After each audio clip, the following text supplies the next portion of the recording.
Hey guys, I'm Urizi. This story is all about what if Naruto found out about the Uzumaki clan and was a prodigy. A small twist of fate made him aware of his heritage, unsealing the legacies his parents left behind.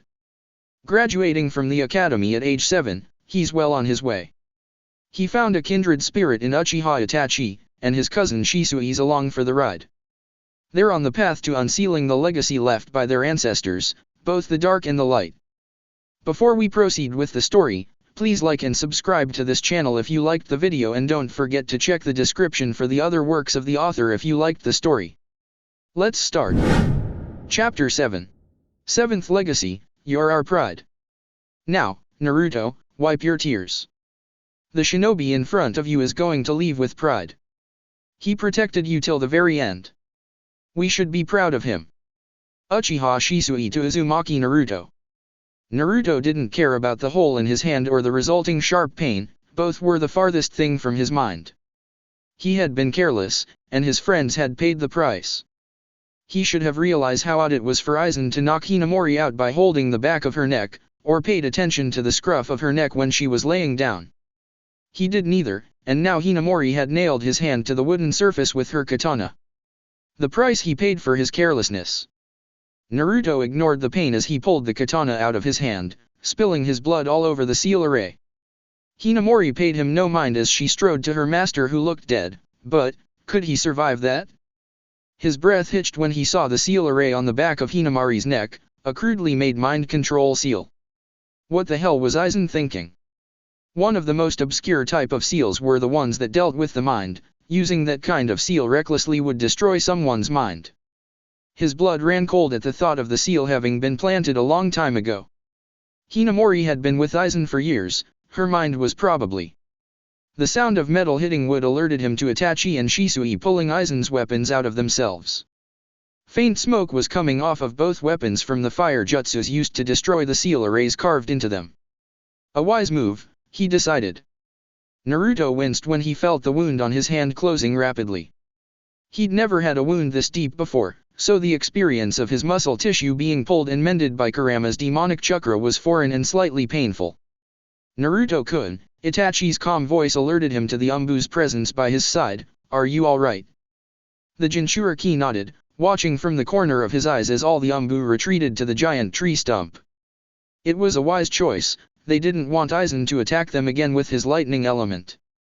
I'm fine, but Hinamori, she's under his control. Someone would have tried to approach her and knock her out, but what she held made them pause. In one hand, she was holding one of Aizen's kunai with a lightning element seal, and in the other was the dreaded treasure. Stepping anywhere near the water's surface was a suicidal move, and although they were physically superior compared to Hinamori, it would be too dangerous to confront her. They knew that a mind-controlled human, like her, could do the unthinkable with little regard to themselves and their surroundings. Taijo, could we use the wall to get to her? Kuma asked Tori warily. Tori turned to the Uchihas and said, Itachi, Shisui, can you see if anything's in the wall? If there's another seal trap there, it could be a dead end. Itachi and Shisui nodded, pushing more chakra into their eyes to see better in the dimly lit room. I can see some traces of chakra. Shisui gulped at the sight and what it implied. This is bad. The Uchiha Scion nodded. How could we miss this? He gritted his teeth, his Sharingan spinning furiously. The wall is a landmine. If they had noticed earlier, they wouldn't have even dared to touch the wall. And to think, all of this was a defense mechanism made by Uzumaki Mito? The warning of, don't touch the seal, was never voiced, but it didn't need be. The Uzumaki clan was notorious for their use of seals as traps. Naruto coughed, his voice hoarse with exhaustion. Because this giant seal array activated, he breathed out, the defense mechanism that's been dormant for so long has been revived by my chakra. But, Aizen and Hinamori have been here before, so they probably know how to deactivate it. Though Hinamori had probably not been aware of Aizen's malicious intent towards the seal. Naruto gritted his teeth. It's designed to annihilate intruders if they manage to reach the treasure, but it's backfired in our case, because they know how to control it while we don't. Aizen's hoarse laughter rang throughout the room. How perceptive, Naruto-kun.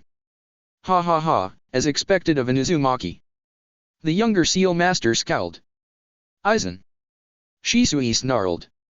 How the hell are you still alive after that attack? Aizen tilted his head to the side as he stood up to his full height.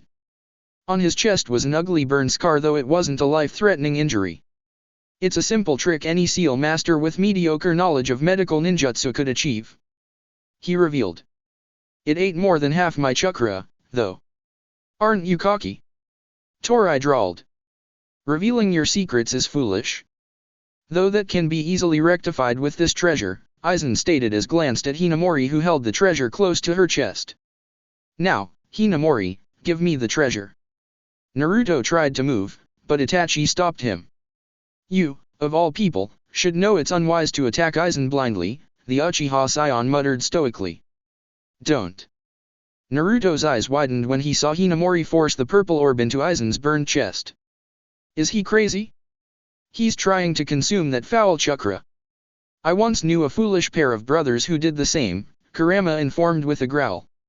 Aizen will either grow stronger or die because of chakra intoxication. I see. Naruto gritted his teeth, but will he be able to control that power? Kurama cackled, who knows? Either way he'll find out. Is that so?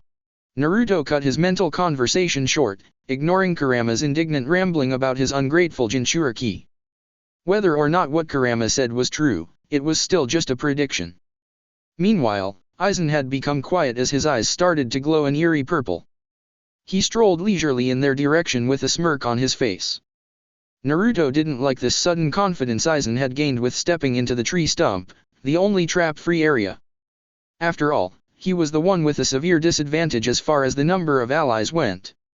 What are? Naruto's eyes widened when Aizen vanished from his sight. The next thing he knew, the Umbu members who stood beside Itachi fell to the ground in bloody messes, and said Uchiha was blocking Aizen's bloody hand with his ninjato. Itachi winced. What power? He could see Aizen's every move with his Sharingan-enhanced eyes, but his body couldn't react in time. With just brute strength, the man was pushing him back. Shisui growled, when did he? The Shunshin expert vanished and reappeared next to the traitor and swung his ninjato, but was greeted by air. Uarg. The sickening sound of crushed ribs echoed as the Umbu with a bear mask was slammed into the ground. Torai backed away, suppressing his anger about the death of his subordinates as his hands ran through a series of seals. Sutten, Sugaden, water release, water fang bullet. A torrent of water rose up and spun like a drill, barreling towards man in question just smiled as he cut through the drill of water with his bare hands. Is that it? Shisui scowled. In just the blink of an eye, they were down to 4 shinobi, Naruto excluded. Shisui glanced at the blonde, immediately knowing by the way he wobbled on his feet that he was far from okay. The Uchiha could understand though, it was common for most children to be exhausted when they activated their bloodline for the first time. Shisui's attention was drawn to Itachi as he sheathed his ninjato, and his eyes widened when he saw the large crack on the sword. Itachi appeared calm, but Shisui could tell his cousin was running a number of strategies through his mind. How strong is this bastard? Shisui asked with a grimace at the broken ninjato. He's strong enough to tear us apart with his bare hands, Itachi answered calmly. Do not engage him directly. Naruto winced, it seemed Aizen was nowhere near dying of chakra poisoning. Itachi. Shisui. He called, Aizen is absorbing the foul chakra of that orb, and even though his chakra, power, and speed has increased exponentially, he's not infallible, and he's not supposed to be able to control this power too quickly. He coughed again before he took a deep breath. Please stall him to give me more time. I have a plan. Itachi nodded as his right hand pulled a wire from his weapon's pouch. I'm going first. Torai and his remaining subordinate, Nezumi, dodged another torrent of lighting attacks in their limited amount of space. Itachi was right.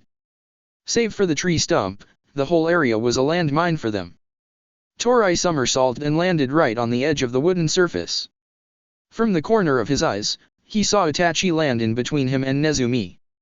Itachi. Taijo, Itachi began, let's focus on immobilizing this man, while we stall for time.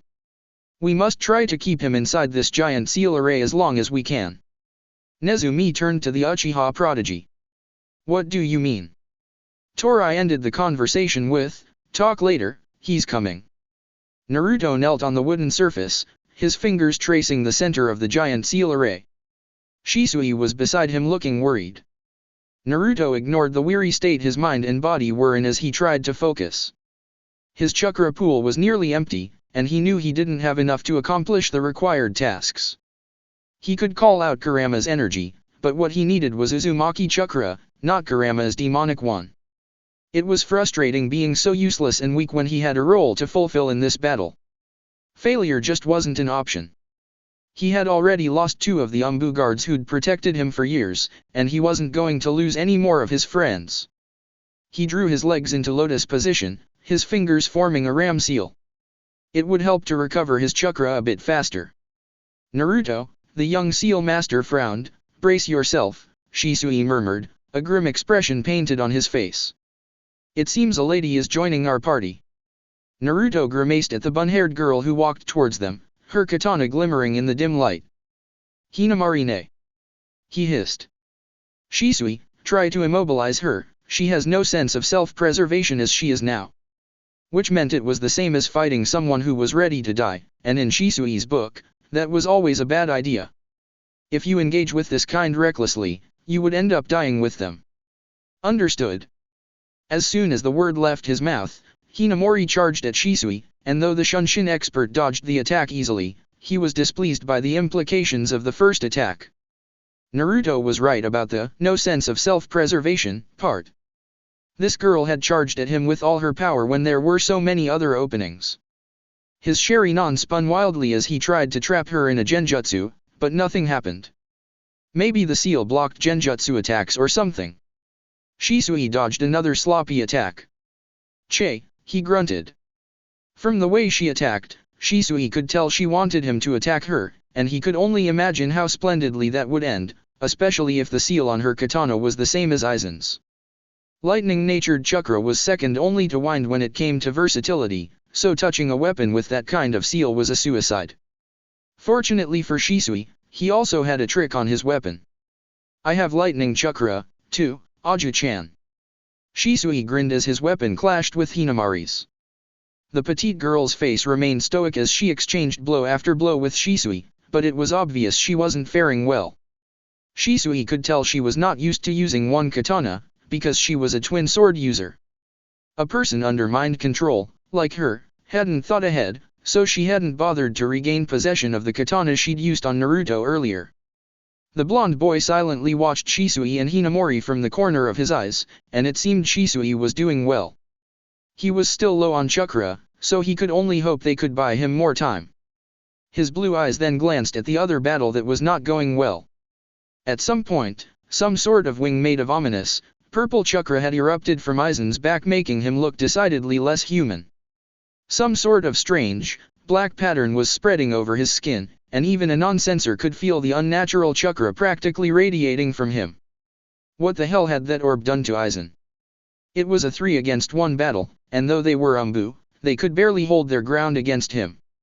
In fact, Aizen was just toying with them, biding his time and savoring his moment of superiority. The lack of land for their battleground didn't help either, especially since they wanted to keep their distance and stick to mid to long-range attacks. Itachi was thinking along the same lines as Naruto. Whatever was happening to Aizen would have undesirable outcome for them. While they pondered over their next course of action, Tori broke the silence, his normally reserved voice sounding unsure because of the weird markings marring Aizen's skin.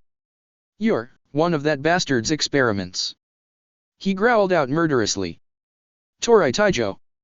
Itachi glanced at the man. He'd never seen his captain look so perturbed. Aizen laughed because, unlike them, he knew what Tori was referring to. "Oh, Orochimaru-san." The amount of politeness used to address the most dangerous missing nin Konoha had ever produced didn't sit well with them.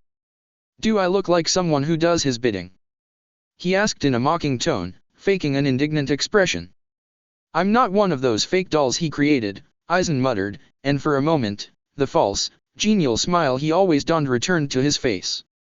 "I'm an original carrier of this blessing." At this point, the marks covered over half of his body. "Blessing?" Tori repeated, his ninjato pointed at the traitor. It's a curse that feeds on power-hungry men like you. Aizen scoffed, then he let out a maniacal laughter at Tori's insult. Maybe to those copies, he grinned, charging the Umbu, but not for me. Tori hissed as he blocked Aizen's kick with his arm guard. It shattered in an instant and he could feel his bones screaming in protest under the immense pressure. Itachi and Nezumi didn't stay idle, they both raised their respective weapons and dealt a blow to the man's vital points. Clank. Nezumi gasped as his ninjato snapped in two instead of piercing Aizen's spinal column. Itachi's kunai also broke. The Umbu knew in an instant that engaging Aizen in close range, even with 3 against 1, was dangerous. They all jumped away from the traitor, but Nezumi was not lucky enough to escape as Aizen turned and caught him by his throat. Nezumi tried to break free but Aizen had an iron-like grip on his throat, cutting off his air supply. "Before I kill you all," Aizen began with a sneer, "I think it would be fair to indulge the reason of why I did this." Naruto never thought he would thank God for the dreaded monologue every cocky villain did to reveal their plans. Madara's bad habit, the dreaded monologue. "It's working to my advantage, so let him," Naruto muttered to Kurama. "Besides, it's a sign he's getting overconfident, and that's good news for us." Nezumi was caught, but Tori wouldn't let his subordinate die without trying to save him. "Just concentrate on recovering your chakra," Kurama hissed coolly. "Your chakra coils are in a bad shape after that last stunt you pulled. You weren't ready for that. Chakra coils were the pathways of chakra circulation, so if the coils were undeveloped like Naruto's, or any child's, it didn't matter if a shinobi had a lot of chakra available. Extreme use of chakra resulted in the wear of these coils, because they weren't ready for the strain, which could lead to the inability to use chakra later. I'm healing them now, so hopefully they'll be in good enough condition for your plan, but I got to warn you, it's going to hurt like a bitch later." Naruto narrowed his eyes at the warning. "That's the least of my concerns." "Naruto-kun," Aizen called the Jinchuriki in his fake, genial voice, just like how he used to. It snapped Naruto's attention back to his former mentor and made him want to hurl. "You may loathe your Jinchuriki status, but there was once a clan who willingly became demon vessels." The Kyuubi Jinchuriki glared at the traitor. "A clan of fools then," he hissed testily. "Fools," Aizen echoed, slamming Nezumi into the hard, wooden surface. The Umbu was still breathing but the sickening cracks they heard definitely indicated broken ribs. Aizen moved away from his latest victim, and Tori glared at the man as he checked on Nezumi. Aizen laughed. "My clan was the greatest. We were the next step in human evolution," he boasted proudly. "More like disgraces to humanity," Naruto thought furiously. "I hardly believe that." Naruto didn't even bat an eye when Itachi landed next to him. The Uchiha probably knew that Naruto was baiting Aizen to keep him talking, but probably wasn't willing to risk the man's wrath coming out. A dull thud not far from Naruto made the boy briefly glance in Shisui's direction. Hinamori was once again out cold. Shisui had tied her up with a rope for safety measures and confiscated her weapons pouch and scrolls. He even used the confining seal Naruto gave him. The traitor looked at his former student disapprovingly. "We were, in fact, better than Jinchuriki like you," he drawled haughtily, looking at Naruto condescendingly. "Unlike you, we contained demons in our body with no seals, they became a part of us, and we were in control of their power. It gave us vitality and longevity superior to lesser humans." Naruto was pretty sure no Jinchuriki, especially himself, would want to be compared to an abomination like Aizen. The man was just so proud of being able to abuse the power that came with being less human. "So your clan bred with lesser demons?" Kurama had once told him that the Biju were not the only demons around, and that lesser demons did exist and could breed with humans to produce half-demon spawn. The Uzumaki family was originally a clan of Onmyuji that exorcised demons who threatened humanity, and the Rokudo Sennin had also been one before he created the shinobi profession. Aizen looked like he'd been slapped across the face. "As if we took the power of the demons we sealed and implanted it into our bodies," he informed, placing his hand above his heart as a sneer marred his face. All of his skin had turned to a sickly shade of purple, and the butterfly-like wings made of chakra had fully extended out of his back. His appearance was decidedly bestial, and his chakra only grew fouler with each passing moment. The blonde Jinchuriki felt his heartbeat become more erratic, and he felt restless. It's nothing. Uzumakis are pretty sensitive to demon chakra. Your body is alert, that's all. If anything, this will speed up your recovery rate because your body instinctively knows there's a threat. Naruto guessed that had something to do with the Uzumaki's profession prior to the shinobi age. Your Uchiha friends, however. Kyubi redirected the Jinchuriki's attention toward the cousins. Ugh. Itachi and Shisui suddenly hurled and threw up the contents of their stomach. The Uchiha scion coughed as he struggled to regain control of his body. What's happened? Itachi hissed. Shisui cradled his head, I'm getting dizzy. Itachi. Shisui. Naruto called out to them, are you alright? Kyubis coughed, they're the descendants of the Rokudo Sennin, so they're pretty sensitive, too. Normally, they wouldn't have reacted this badly to this kind of demonic chakra, but... He trailed off, mixing poison could produce a more lethal one, it's something like that. Aizen bastard have foul chakra since the very beginning, but he absorbed another kind of nasty chakra which no good for your senses or the Uchihas. Great, it's an enemy that makes us want to puke literally, Naruto muttered under his breath, feeling his stomach twist unpleasantly.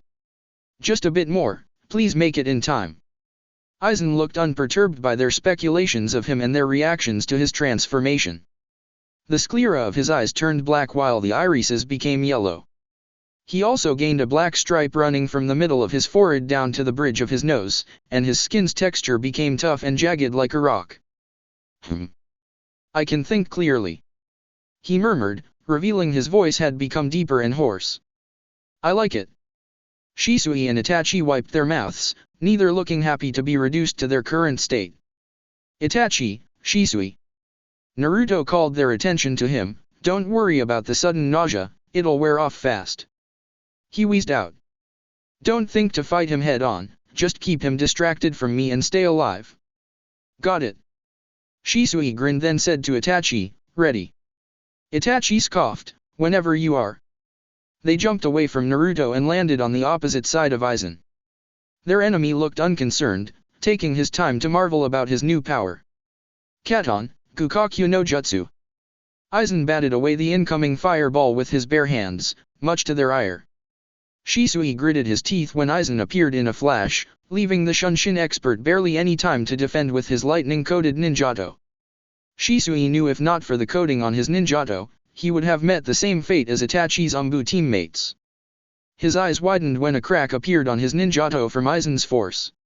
He tried to move away, but Aizen was too strong, so he was locked in the clash. Itachi, though, came to his rescue, throwing a barrage of kunai with explosion tags. The blast didn't deal any meaningful damage to Aizen, but it allowed Shisui a safe retreat. Thank you, Itachi. Shisui grinned at his cousin as he jumped away, then cringed when he saw his broken ninjato. Shit. Next time he'd have to bring a spare, he noted mentally. Aizen was not pleased with Itachi's interference and decided to give the boy a taste of his own medicine. Aizen grew jet booster-like appendages on his arms, extended them and gathered chakra. He formed a huge and powerful chakra blast that Itachi barely dodged in time with a Shunshin. Itachi reappeared beside Shisui as they surveyed the damage left by the chakra blast Aizen unleashed. Itachi's expression was grim. That attack, if it had hit. Shisui gulped, it's unlikely you'd have survived that. The wall Aizen hit with that chakra blast had a half-sphere-shaped hole and the water surface was split like the Red Sea before it crashed back together. They had no time to talk as Aizen went after them again, and the battle continued by exchanging elemental ninjutsu attacks, because going anywhere near Aizen was too risky. Torai protected them all with earth element shields, but they only lasted long enough to give them a chance to catch their breath. The Umbu captain knew their chakra was running low and that they were on their last leg. Meanwhile, Nezumi was having difficulty breathing because of the earlier attack that broke his ribs, and he knew a broken bone had punctured his lungs. So while Shisui and Itachi distracted Aizen with another barrage of fireballs, Nezumi pulled his captain aside to explain his plan. I have a plan, but it will cost me. Nezumi gritted out. Torai protested, but... Captain. Listen, we can't fail Naruto again, not again. Nezumi reminded. Torai was reluctant at first but eventually gave in as neither of them were much use as they were. Torai had taken a beating on his left leg from Aizen, and it was useless now. They looked at their junior teammate then to Naruto, who was still recovering. It was now or never. Torai cut Aizen's path off with another water element attack that pushed the deformed human back a few feet. Like all previous attacks, it did minimal damage but caused Aizen to direct his vengeance onto the ones who attacked him. Torai knew that would happen because, despite all of Aizen's boasting of brilliance, he had a pretty simple mind when it came to the battlefield. However, Aizen never got to his target as another Umbu moved to block his path. Got you. Nezumi grinned when he caught Aizen's fist with his hands, ignoring the cracking noise his arms made. He shifted his body when another fist moved to smash him, but this time Aizen's fist pierced his stomach. Ugh. Nezumi grunted in pain. Thank you for holding me back, just like I wanted. Nezumi. Naruto shouted in horror. His chakra was almost full, he could feel it. Nezumi wished he could take off his mask, so he could show Naruto a smile in his dying moments. I'm sorry, Naruto, but at least I protected you till the very end. He laughed softly, then turned to Aizen. As for you, embrace the earth, bastard. Doton, Gonban Q, earth release, bedrock coffin. A mud-like substance flowed from his mouth, forming a rocky ground under his feet. Then, two gigantic rocks rose and crashed into its user and Aizen. Nezumi. Naruto stared at the rock coffin, his eyes widening when he saw a tiny crack on its surface. Naruto, concentrate. That bastard's still alive. Do it now while he's still trapped there. Kurama warned his vessel. And get your friends away from that coffin. Itachi. Shisui. Torai. Naruto shouted desperately, he's still alive. Get away from there. As the three shinobi heeded his warning, Naruto began to pull his chakra chain out of his body. Ugh. He nearly screamed when pain racked his body. It felt like an unclosed wound was grating against sandpaper. Kurama was right about his chakra coils, but he needed to focus and ignore the pain. Once again, the chain shot out and traced the seal carved on the wooden surface, but the chakra drain was even more rapid than last time, and Naruto felt his consciousness slipping away. Aizen's head and hand holding his katana suddenly broke through the coffin, but the rest of his body remained buried. No. I'm not going to end here. My clan shall be avenged. Lesser humans will pay. He roared at the three shinobi before turning his attention to Naruto. Die, Jinchuriki. Aizen threw his katana at the defenseless blonde. Naruto-kun. Itachi moved as fast as he could, but he knew he wouldn't be able to stop the sword. His eyes widened when he saw someone was already there to block the sword. Torai Taijo. Naruto saw the incoming projectile with half-lidded eyes. He couldn't move, then his vision was suddenly painted with blood, and something warm was soaking his cheek. Heh, are you alright, Naruto? The Jinchuriki stared at the mask of a bird that fell on his lap, then looked to the katana that pierced the Umbu's chest and the unmasked face. Tori. Torai smiled at the boy he had protected for years. Don't worry about me, he coughed out. Seal him now, Naruto. Naruto nodded, tears streaming down his face as he answered, yes. The chain moved at a slower pace as Naruto pushed his remaining chakra into forming the seal. Aizen struggled to break free, but since the seal was nearly complete, he couldn't. Die. You should all die. Hinamari Ainieth. Kill them. Shisui's eyes widened when he saw Hinamori had regained consciousness while they were distracted. Her rope bindings had been cut off with the katana she'd pinned Naruto with earlier, but luckily the seal on her still remained intact. Shisui and Itachi quickly moved to block Hinamori, who had stood up on her master's command, and much to their shock, she was trying to break free of the binding seal with brute strength. Shisui gritted his teeth as he raised his kunai. Hey, stop that. Moments later she was released, and her whole body was marred by cuts all over as a result. Shisui cursed, he didn't have enough chakra to use his lightning release, and Itachi wasn't faring any better. His remaining chakra was being used to just keep himself standing. Hinamari-san, come back to your senses, you don't want this. Itachi hissed as he helped his captain to sit. It was painful seeing the life slipping away, and it reminded him so much of the war. Hinamori. Aizen roared desperately, move. Kill Naruto. Naruto turned to Hinamori, who had stopped her advance, and watched as her eyes shifted from lifeless to normal, back and forth. She was struggling to break free of the control seal. Fight back, Hinamori-Nisan. Fight it. Hinamori suddenly fell on her knees, raising her katana, but instead of attacking Itachi and Shisui, she stabbed her right hand through to the ground. Her eyes were normal as tears streamed down her face. I don't want to hurt anyone. She stammered as blood dyed the ground red. Little brother, my dear brother. She looked at Naruto with a smile on her face. I'm sorry, so sorry, Nesan can't protect you, hurt you. Hinamori-Nisan. Naruto called out to her, but she fell to the ground, her eyes closed as she slipped back into unconsciousness. She was still alive, but that breakdown just now, her mind, it was. Aizen. Naruto hissed furiously as he felt his chakra chains trace over the last stroke of the seal. Go back to where you belong. Hands made of wood grew out of the seal array and pulled Aizen out of the earth coffin. Nezumi's body fell to the ground as the wooden hands trapped Aizen in their grip. No. No. Aizen roared hysterically, let me go. His skin reverted back to normal and the transformation slipped away. His eyes widened in horror when he realized the wood chakra the Shodime left was purifying his power. You will pay.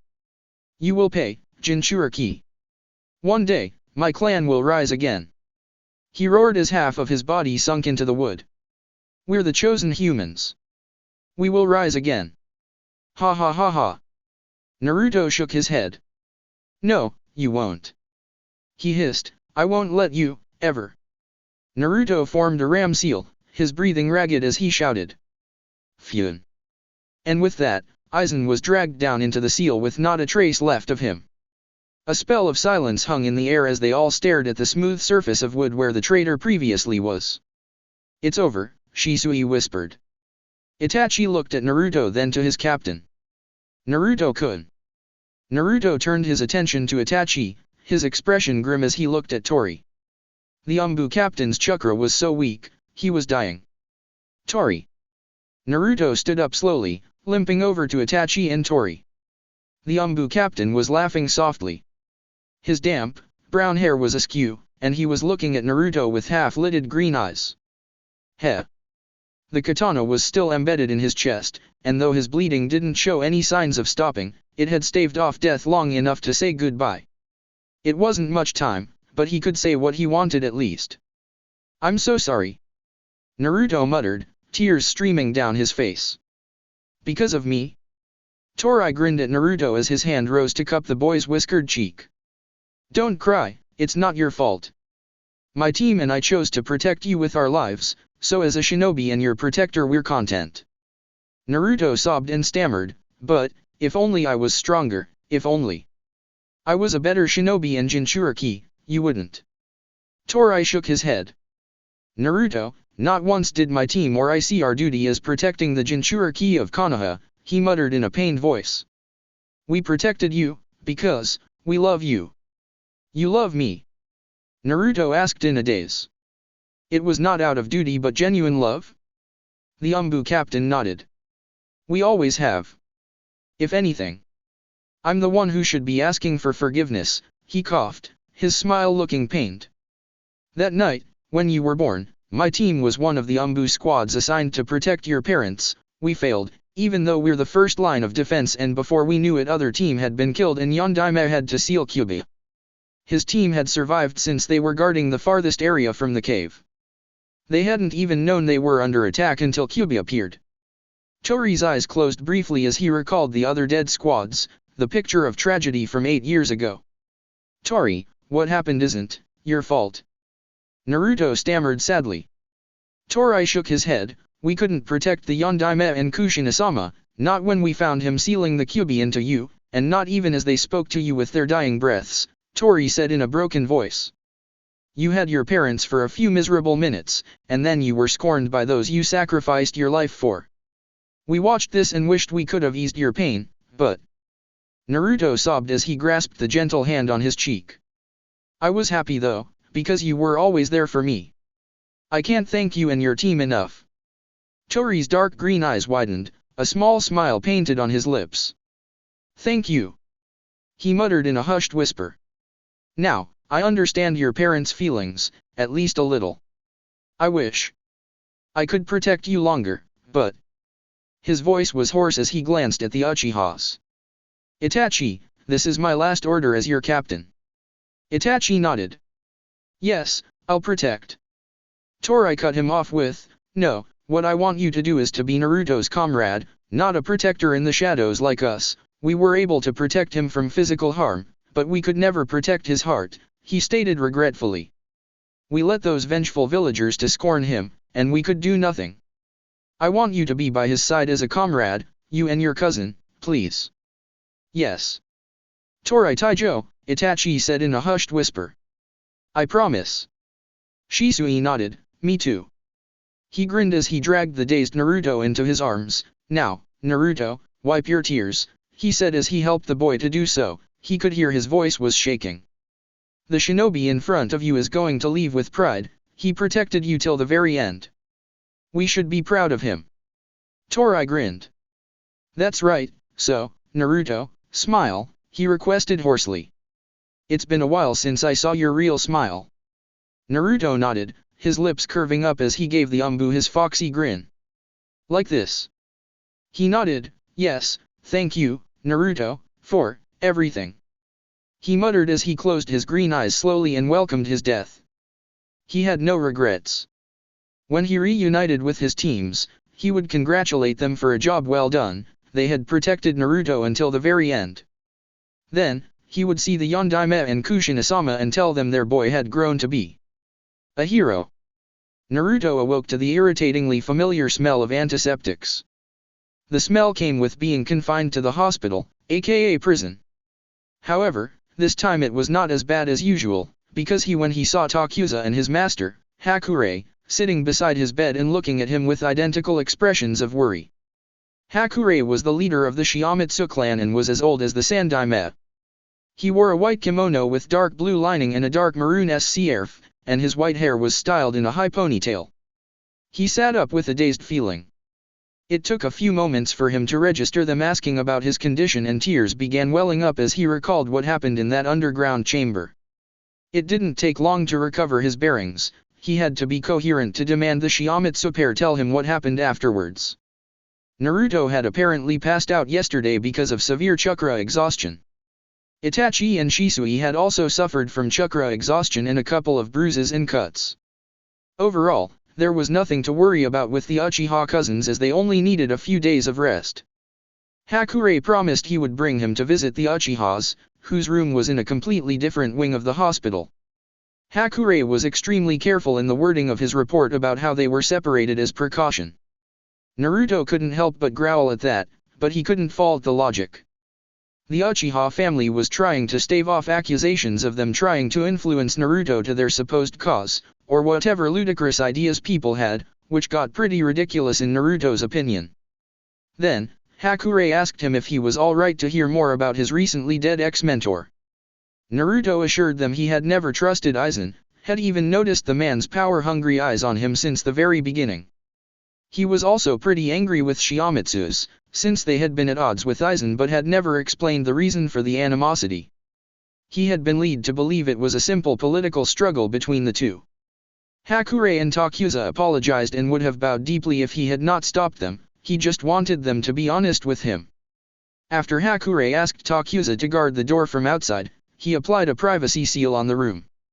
Then, Hakure began his story about Aizen Soushik and how the man was welcomed into their ranks. It was 25 years ago, right before the Second Shinobi World War reached its end. Hakure began solemnly. Uzushiagakuer had just fallen, so Konoha was desperate to find the survivors. One of the few clans they managed to find was the Shiamatsu clan. He looked at Naruto sadly. We're a clan who serves under the main family of Uzumaki, Mito-samas, and your family line. Naruto nodded, he could guess that much from how they treated him. But what's any of that got to do with Aizen? He asked impatiently. I'm getting to that, Naruto-sama, Hakurei said patiently. The problem was, at that time, all records of Uzumaki inhabitants was lost, and Konoha didn't know any better, so a clan used that to their advantage to join Konoha's ranks, claiming they were a small clan from our fallen homeland. Hakurei's expression was pained as he continued his story, but Naruto needed to know. That clan was Aizen's. So they lied? Naruto asked incredulously. But if you worked as my family's vassal, how could they deceive Konoha? You should have known they weren't a part of Uchiha. No one really cared at that time. Hakurei gritted his teeth as he explained that since Uchiha records were lost, it was impossible to prove the family was not from their fallen homeland. Not to mention, like many families of Uchiha, the Aizen clan showed prowess in Fuinjutsu and nothing much in any other field. The clan members were malnourished and weak. They acted like a clan of genial scholars like Aizen Sasuke, so when they begged on their knees for place in Konoha, the Sandaime could not deny them. Hakurei took a deep breath, but still. Konoha didn't really trust them, so they were placed on the outskirts of Konoha. He looked down, they were surprisingly content with that arrangement. Hakurei gritted his teeth, but then, their clan members died out one by one in a short period of time. A clan the size of 10 families was suddenly reduced to 3 families in 2 years. The clan was very tight-lipped about it, and while the rest of Konoha was not affected, Sandaime couldn't just turn a blind eye. Naruto could guess what Sandaime did next. The clan was put on heavy surveillance by Umbu. So what did they find? Hakurei shook slightly as he recalled the horror he witnessed 2 decades ago. Experimentation that involved Fuinjutsu, lesser demons, and genetic manipulation, a cursed branch of study called Juinjutsu, he muttered with a disgusted face, which they inflicted on their own kin. That was the last straw. The Sandaime ordered his shinobi to capture the clan members. My clan was ordered by Mito-sama to assist in the raid. He continued with a grieving voice, we were just going to arrest them, but it turned into a massacre when the Aizens turned into monsters and attacked our forces. Monsters? Naruto murmured, like he did. Hakurei nodded. The mild-mannered clan turned into bloodthirsty monsters in one night, and we had no choice but to kill them all, and after we dealt with the adults, we searched for their children, hoping that they had survived. The old man gritted his teeth. But what we found were 5 dead children, ranging from the ages of 5 to 10 years old, all dead, inside a wooden coffin. Hakurei rubbed his temple as he continued his story. Or at least my brother and I thought they were. We checked their pulse and everything, he explained with a pained voice. Then, suddenly what we thought was a miracle happened. The oldest of the 5 children, Aizen Sasuke, started to breathe again. Naruto's eyes widened. He survived. We let our guard down, the Shiamatsu muttered sadly. We thought it was a miracle. We checked the boy into the hospital and found he was normal, except for the weird enzyme in his body. It was dormant, so we thought nothing about it. My brother was a kind man. He felt responsible for Aizen Sasuke, so he adopted and raised the child as his own. Hakurei shook his head. It wasn't until Sagetsu passed away 7 years ago that we started to suspect Aizen. Aizen Sasuke had been adopted into the Shiamatsu clan and raised by the previous division leader, Shiamatsu Sagetsu. The distrust for Aizen had started to form when the surrogate father had suddenly fallen ill and passed away. At first it was grief that made the Shiamatsu clan want to blame someone, even to the point of Hakurei being paranoid enough to dig up his brother's grave to perform an autopsy of the body. Hakurei was very enraged by what he found. In his brother's body was the same enzyme found dormant in Aizen's body years ago, and it had killed his brother slowly. However, that evidence was invalid due to the lack of proof and knowledge of how the enzyme could invade Sangetsu's body. In the end, the case was closed, and it was concluded that his brother was poisoned with a slow-acting serum during the massacre. There was nothing Hakurei could do to refute that possibility. Aizen Sasuke, on the other hand, took that chance to act as the tragic adopted son Sangetsu left. Sasuke accused them of slandering his name so Hakurei could take his late brother's position, and the split of power in Seal Tower was inevitable. Half went to Aizen and another half to the Shiamatsus. In the end, Sandaime brought up Sagetsu's will, one that, until today, couldn't be confirmed as false or legitimate. So Sasuke was chosen to be the next leader, and he discarded the Shiamatsu surname he took up when Sangetsu adopted him, claiming it disgusted him to shoulder the same surname as Hakurei. Their clan could only swallow bitterly as they lived under the rule of the traitor, and it was only when Naruto had come to their tower that they saw a chance to overthrow Aizen. Unfortunately, Aizen saw a different kind of chance in Naruto. He wanted to use the Uzumaki to unlock the cursed treasure Shodama and Uzumaki Mito sealed. The treasure was a legacy that was left behind by a fallen village called Hoshigakur, a meteor that granted immense power. The treasure emitted a foul chakra and was very dangerous, which was why the Shodama and his wife sealed it in the depths of their tower. The only reason they hadn't destroyed it was because the Shodama was unsure of the consequences destroying it would cause. Hakurei suspected the Aizen clan originally hailed from the fallen Hoshigakur and had records of the secret treasure, which was why Sasuke wanted its power. In their cursed form, the Aizen clan lost themselves in the power, but the treasure could help them to retain their senses. Aizen was bitter about the death of his clan, so he planned to perfect his cursed seal and avenge his fallen clan. So that's why. Naruto gritted his teeth, he wanted to avenge his clan. Shiomitsu Hakurei nodded. Yes, Naruto-sama, a fool's revenge. While I was angered by Aizen's actions until now, I still can't comprehend why that boy wanted to avenge his clan, a clan that had fallen so far for power, to the point they had sacrificed their children. Or maybe the Aizen clan, from the very beginning, had always had a twisted sense of love. Hakurei had to berate himself and his brother for not noticing that. Sasuke, as a child, had always childishly claimed his late parents loved him so much. For Aizen's, the gift of power was probably proof of their parental love.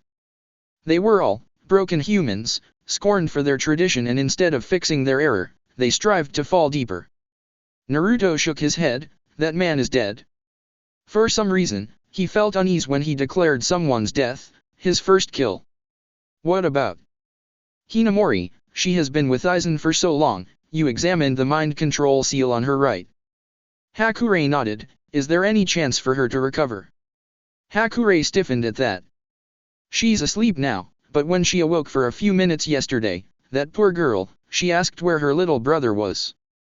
She was calm, very calm, then suddenly, she cried and begged for her brother to forgive her. Hinamori was a war orphan, her village having been destroyed in war. Hakurei didn't know the details, but apparently her little brother had been very sick, and Hinamori had nursed him for days while their parents worked in the field. She'd gotten bored watching him and had decided to play with her friends, so she left her sleeping brother to play for a while with hopes she would make it back before he woke up. Their house was hit by a stray fire jutsu. Her little brother was killed in that fire along with their parents, and she was the sole survivor. She was then taken to Konoha severely traumatized by the tragedy. Aizen adopted her and turned her into the formidable seal master she is today. It's likely Aizen's control over her had lasted so long, the memory disappeared and left her to be molded to Aizen's liking. The sick bastard had dared to claim that he had raised her with the affection she needed, and that was the reason Hinamori had recovered from her trauma. It gained him a lot of support and sympathy, which solidify his position as division leader. The chance of recovery after under mind control seal for so long was almost non-existent. So, her mind was broken, Naruto muttered sadly. The Hinamori he knew might have never even existed, and just been an illusion done by Aizen. There's got to be a chance to undo the damage. He gritted out. There's got to be. He repeated determinedly. Hakurei didn't dare utter even a word to refute Naruto's conviction, he just hoped with time Naruto succeeded, or except sometimes it was wiser to give up. The next day, they attended the funeral for Tori and his Umbu team. Hokage comforted Naruto who, even though he shed tears, didn't say a word in front of their graves. When asked why he was so quiet, Naruto answered with a smile. I've already told Tori everything I want to say. I'm sure he is telling his squad that I love them. He closed his eyes. He's probably congratulating his squad right now for a job well done, because they protected me till the very end. He knows I'm grateful for them, and I know, they're very proud of me. Itachi and Shisui couldn't help but smiled when they heard him, especially because his headband was tied on his forehead now. That was the first time Naruto was wearing his Konoha headband. He was no longer unsure of his allegiance, just like those who had passed on with pride for him in Konoha. He was Uzumaki Naruto of Konoha. And he was, No longer alone. Chapter 8, 8th Legacy, The Tower and the Uchiha Hospital, a day after the funeral. Believe it or not, Jinchuriki were not infallible beings as far as the Biju enhanced healing properties and poison immunity went. Naruto was well aware of that truth since the Biju had no intentions of deluding his Jinchuriki about their mortality. While it was true Biju could heal almost any injuries from cuts, broken bones, and even organ ruptures, they couldn't save their Jinchuriki from grave wounds on the level of a destroyed heart or a missing head, and definitely not if someone had a way to disintegrate their body completely, as Kurama put it jokingly. Missing limbs or eyes or the likes had never happened to his previous Jinchurikis, so Kurama had no idea if he could regrow it. Though the fox was sure he could reattach it if Naruto was lucky enough to have not completely lost the limb. Naruto vehemently refused to test that theory. Poison was tricky stuff, according to Kurama, since he had to be aware of it, otherwise it would go left untreated. While the Biju was confident he could prevent Naruto from dying of poison, he couldn't prevent Naruto from feeling the headache, nausea, and other symptoms if the poison was strong enough. And some particularly strong poisons would require Kurama to burn it out of his system.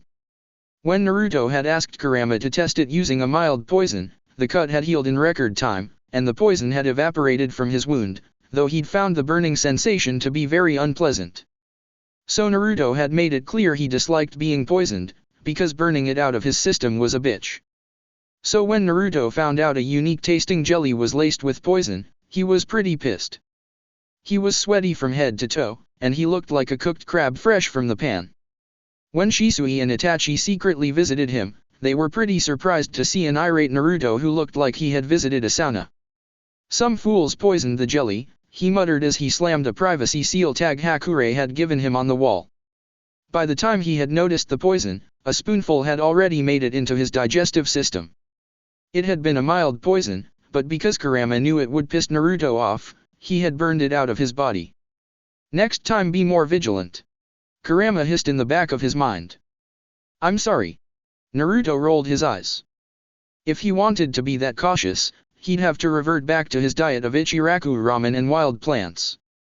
Though no one had been foolish enough to poison him outright back then, there had always been a risk from the food he'd bought. Shisui gritted his teeth, damn. Naruto shook his head, let it be. He deadpanned as Itachi handed him a towel to wipe his sweat. I should have noticed when I saw the nurse who brought my meal looking a bit dazed. Villagers usually limited themselves to doing things that wouldn't get them arrested and or killed most of the time, but some were brave enough to try their chances, though very rarely. Genjutsu, Itachi drawled with a sigh. Is this the first assassination attempt on you? He asked curiously. Normally, he wouldn't feel any curiosity for an attempted assassination on his friend's life, but from how deadpan Naruto's response was, the Uzumaki cared even less than he did. Naruto shrugged, nah. Poison is the easiest and safest way to assassinate me since it's hard to trace, and not even Umbu is paranoid enough to check sealed cartons of milk or instant ramen. Besides, mild poisons only give a Jinchuriki a slight headache or stomachache. He shook his head, imagining a store clerk using a syringe or the likes to inject poison into his groceries. His Umbu guards had never worried of him dying from poison with justified reason, of course. I see. Then again, Tori's squad knew my mother and the Uzumaki clan's bad habit of eating stuff that could cause indigestion in normal people. A habit he had unfortunately picked up. He'd lost count of the number of times he'd drunk spoiled milk before he found out about his Jinchuriki status. Kurama hadn't helped because he'd thought it was hilarious and believed his Jinchuriki should learn for himself, but luckily, it did wonders for his immunity. The general shinobi population should have known trying to kill a Jinchuriki with poison was futile, especially since no Jinchuriki had ever been recorded of dying of poisoning. No Biju, including Shukaku, condoned death by poisoning since it was the stupidest way to die according to Kurama. My status allows me to be careless of what I eat, though I recommend you don't eat in public with me. Shisui buried his face in his hands. I can't believe you're talking about an assassination attempt like it's the weather, he muttered in disbelief. You want me to bitch about it, Shisui? Naruto asked out loud. I'm sure my milk was poisoned from time to time when I was a baby. He raised his hand in placating gesture when he saw Shisui, and even Itachi, looking ready to snap. It was intentional, a tradition practiced on Uzumaki infants to build up immunity, not an assassination attempt. So basically, I'm more immune than an average shinobi, or even Jinchuriki. He titled his head to the side. I'm sure Yuzuriha and Takuza have poisoned my meals, as well as their own, from time to time. Shisui looked ready to scream murder, but Naruto stopped him. It's a custom from Uzu, and actually not that uncommon in some royal families. Itachi sighed at that. I'm speechless. Kurama is wondering why you didn't just grunt a HN instead of announcing your speechlessness, Naruto informed them with a grin. Itachi and Shisui looked at Naruto in disbelief. Who? Naruto chuckled softly. I am talking about my tenant. You speak to that demon? Shisui asked. You speak to the Kyuubi. He emphasized the incredulity of the whole ordeal. Him, Naruto corrected, leaving Shisui looking wary. After the incident with Aizen, Naruto believed Shisui had the right to know. It would also lessen Itachi's burden, because he wouldn't have to keep this secret from his cousin. And since the older Uchiha wasn't screaming profanities yet, he was certain Shisui didn't think he was possessed, probably for the same reason Itachi hadn't. Censor abilities were really convenient.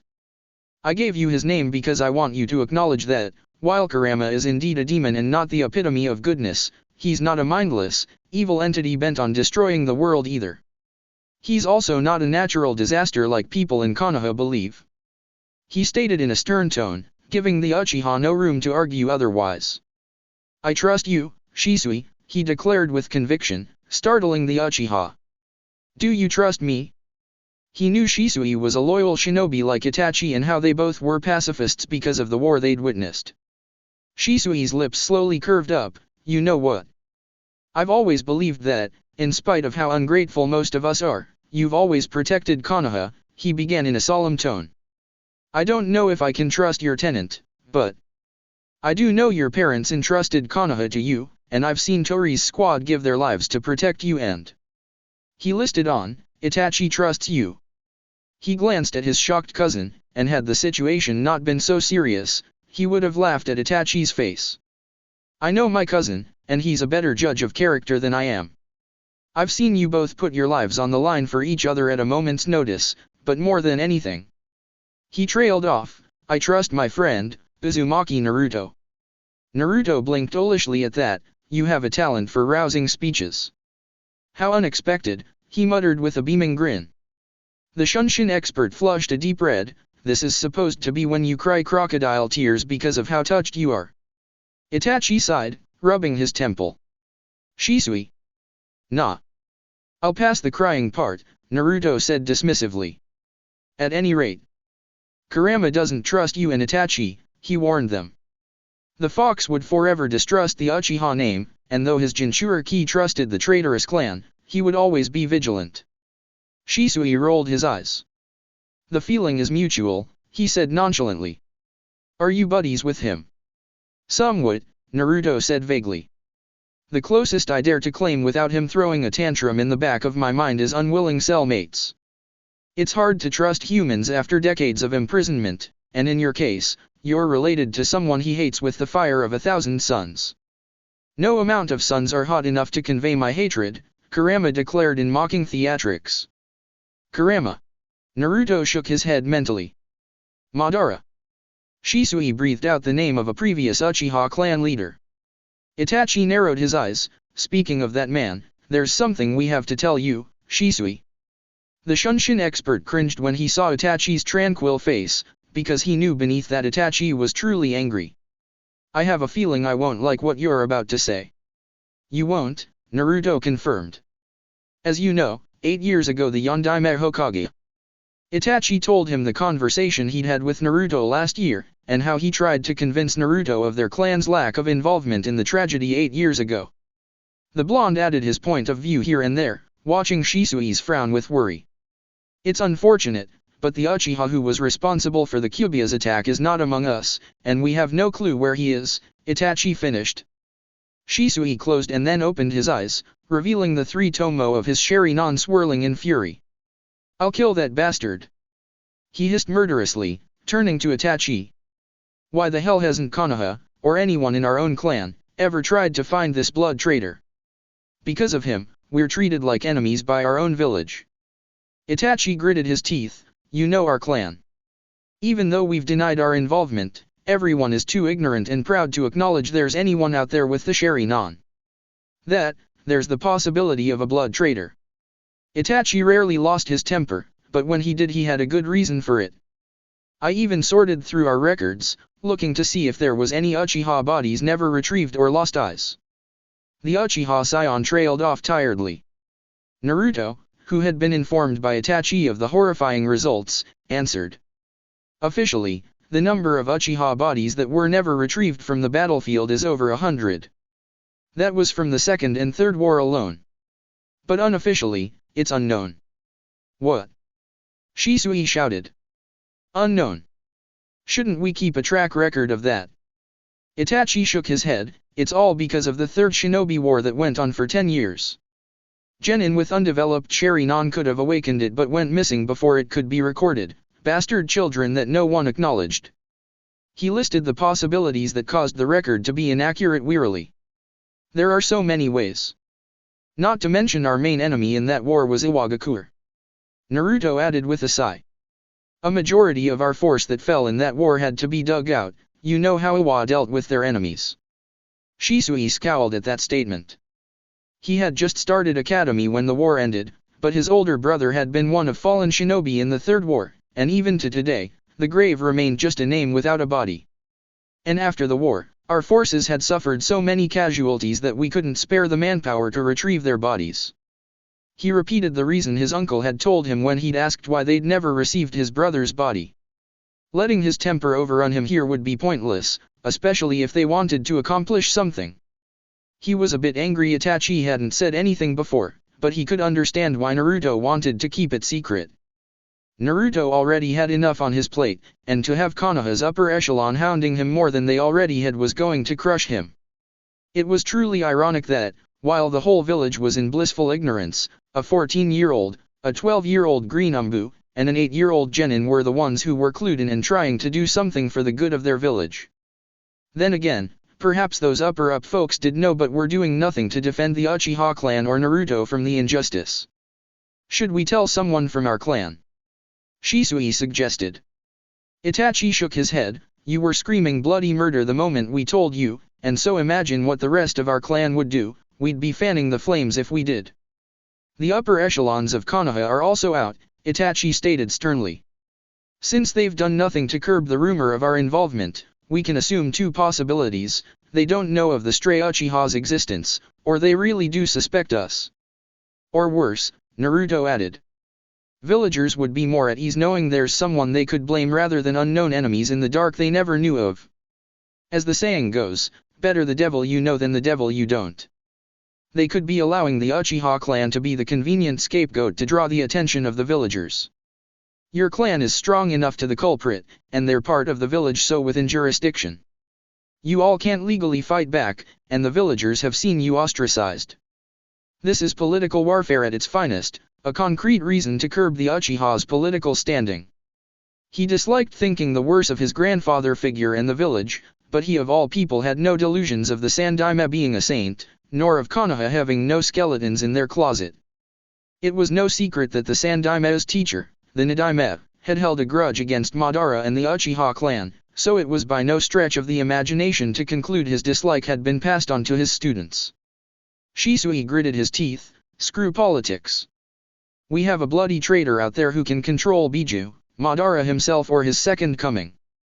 We can't afford to worry about politics. The last time that bastard came, we were almost razed to the ground.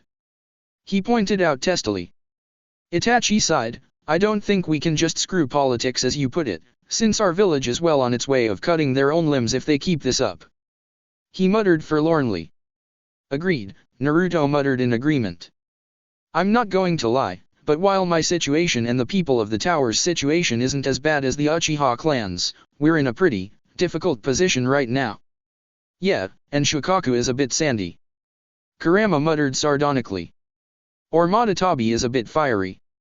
Naruto rolled his eyes inwardly at that. Which is why I'm bringing this topic up with the both of you, because God help me if we can't get out of this next shitstorm intact. There was a dark undertone in Naruto's voice that betrayed his calm expression as he relayed this to the Uchihas. Itachi and Shisui couldn't suppress their cringe at the rueful look on Naruto's face. Naruto, Shisui began, you're not even out of the hospital yet. Neither were they for that matter. Maybe we should talk more about this after we're discharged. Naruto shook his head. No, we have no time to wait, because there's disaster on the horizon, he retorted. For starters, I really hate the formal procedure of medical papers now, and how my fellow SEAL masters forgot Steeth. It was an emergency situation so they could be excused for forgetting it when carrying dying children. We were pretty much in critical condition after that battle, and they had to rush us to the hospital or else. At least they had thought so. After all, finding Naruto and his 2 surviving friends collapsed, surrounded by so much blood and 4 dead Umbu, alluded to the search party that they had been on the verge of dying. So they had to march through the village in plain sight while carrying us. Shisui guessed with a frown. Yes, but the real problem started in the hospital when the doctors inquired about what the hell had happened to us, Naruto informed them ruefully. They'd had no choice but to inform the medical staff about the situation, especially when it came to Aizen's true nature, his chakra, how someone, Hakure's brother, had died because of his clan's enzyme, and so on. Itachi frowned. So, the news about Aizen being a traitor has been leaked now. Aizen was still Naruto's mentor in official paperwork, so for a traitor to tutor Konoha's Jinchuriki would undoubtedly cause unrest in Konoha. And they know Shisui and I were involved. Naruto nodded. Not just that. It's no secret half of the tower's inhabitants were avid supporters of Aizen when they thought he was a benevolent leader. Since it was quite a fuss when the position was bequeathed to Aizen, Naruto wouldn't be surprised if a majority of the shinobi population knew about the divided loyalty. The tower may be the core of Konoha's defense mechanism, but half of us are now suspected as traitors. Even though everyone, including Aizen's men, were equally angry at the dead man. Hakure has tried his best. He's checked Aizen's former supporters for evidence of a mind control seal, and fortunately all of them are clean and severely regret ever trusting that bastard, but that's not enough assurance. Shisui guessed warily. Yes, Naruto answered with a sigh. And now they've found out that I'm working in the tower and that the bastard was my ex-master to boot. He trailed off. Miraculously, this news reached only Konoha's upper echelon and probably a minority of the shinobi population. Oh dear. Shisui breathed out. How well the Sandaime could manage to keep it that way was questionable. Worst case scenario, I get removed from the tower, which won't be taken well by the people of the tower at all, on top of them getting the blame for Aizen's betrayal. And if they decided to take drastic measures, the people of the tower will shut down Konoha's defense seal mechanism. Shisui blanched at that. What the hell? This is the Uchiha's history all over again but on a smaller scale. Though, the Uchiha's drastic measures would be a coup. Itachi narrowed his eyes. That's really reckless. There's more to this problem, isn't there? Regretfully, yes, he gritted out. Naruto almost wanted to strangle Hakure for his stupidity. Even though it wouldn't cripple Konoha permanently, it would deal significant damage to Konoha's defense. Old friend or not, the Hokage and his advisors wouldn't be happy about it. The majority of the tower's population are refugees from Uzu, and while they've officially been absorbed into Konoha's forces, unofficially, they consider themselves to be doing a favor for Konoha under Uzumaki Mito-sama's order. Naruto explained grimly. I had suspected something to be suspicious since Hokage-sama seemed to be keen on keeping me away from them before I was apprenticed, but I didn't expect this. Expect what? Naruto face-palmed. While it was understandable he'd been ignorant about how Konoha viewed the people of the tower due to his severe lack of interaction with the village, he still berated himself for being too engrossed in his own problems and oblivious to his surroundings. They're treated like foreigners, and they act like ones. Their loyalty is to an Uzumaki, to me. While Hakure respects the Sandaime to an extent, his loyalty is to our clan, not Konoha. He buried his face in his hands. This arrangement was never a problem when Mito-sama was a loyal mother to Konoha, my mother was the same, and Aizen, they had thought that bastard owed them a favor for his position. Hakure, on the other hand. No matter what the reason, Konoha made Aizen his brother's successor, and the Sandaime closed the case of Sangetsu's mysterious death as terminal illness. Add to that Konoha has treated me, the son of an Uzumaki, like a pariah for something I couldn't control. Something Konoha should have kissed your feet for, you mean? Shisui corrected with a huff. He shook his head ruefully at that. At any rate, both sides are now aware that the tower is unhappy with Konoha and vice versa. They feel they've been condemned and believe Konoha still owes them a lot. Naruto summarized the whole ordeal grossly. On the other hand, Konoha has just realized they've pissed off the wrong clan, and it's too late for damage control. While they won't start a civil war, people of the tower will, unfortunately, boycott simply to show how much Konoha owes them. Itachi gritted his teeth. This was going to lead Konoha to her doom. A spark can start a fire that burns the entire prairie. This is the beginning of an end. Our village is going to dismember her own limbs, he concluded grimly. If the tower starts to act openly hostile to our government, those who are displeased with current government will rebel. It'll be a domino effect, and Itachi had no delusions that his clan, or at least a fraction of it, wouldn't be eager to restore the Uchiha's power in Konoha. The upper echelon is undoubtedly unhappy that, 1. Hokage-sama put you under the tutelage of a traitor, and 2. The people in the tower are irreplaceable since seal masters are a scarcity. Itachi summarized the situation grossly. Naruto blinked at that. Scarcity. He repeated, frowning as that one little fact sunk in. There's one mostly harmless solution. Itachi and Shisui perked up at that. What do you have in mind? Naruto glanced at the Uchihas. I need both your guys' help as well as Hakure's. The man wasn't going to like this solution, but he would go with it for their sake. I have a bad feeling about this. I wish I could say I disagree with you. Naruto thought wishfully. On a better note, if we can make this work, we'll celebrate that birthday party with cake, candles, song, crackers. I don't care how childish it is if it makes my subordinates happy. He promised solemnly. Old man in a kid's body, Shisui growled out when they were out of Naruto's room, stealthily returning to their own. Both of you. Itachi narrowed his eyes. He didn't deserve this, he stated. I know, Shisui agreed tiredly. When I met him I thought I could see you, had the war never changed you. Itachi frowned at that. It feels like yesterday I saw a kid trying to act mature, and then before I knew it, there was a man in the body of a child. He hissed regretfully. Itachi didn't know what to say about that. Shinobi are people who endure, and we changed. The Uchiha Scion felt a little guilty for that. After all, when he was 3, Shisui and Uncle Obito had treated him like their favorite little brother, but war was never merciful to a child's innocence.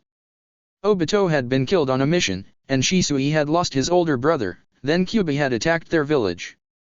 And before Shisui knew it, Itachi had become a full-fledged shinobi and no longer a little brother he could pamper. At least when you are 8 years old, you were the talented heir of the Uchiha clan who shouldered our clan's expectation, and you succeeded, Shisui stated ruefully. Naruto has to face all of this. He should only have to think of how to achieve his dream of living up to his legacy, a simple dream all heirs have, not think of how to prevent a political shitstorm that could spark a civil war. The prodigy shook his head. Naruto-kun's life has been devoted to Konoha since he was born. He muttered forlornly. I think that, the one thing Naruto-kun fears the most after losing the people he cares about is, to see everything he's sacrificed, his parents, childhood, friends, all be for nothing. Hokage Tower. Hakure would always be loyal to the Uzumaki clan, but specifically to Uzumaki Naruto. He was, after all, the boy who had inherited Mito-sama's and Kushina-sama's will.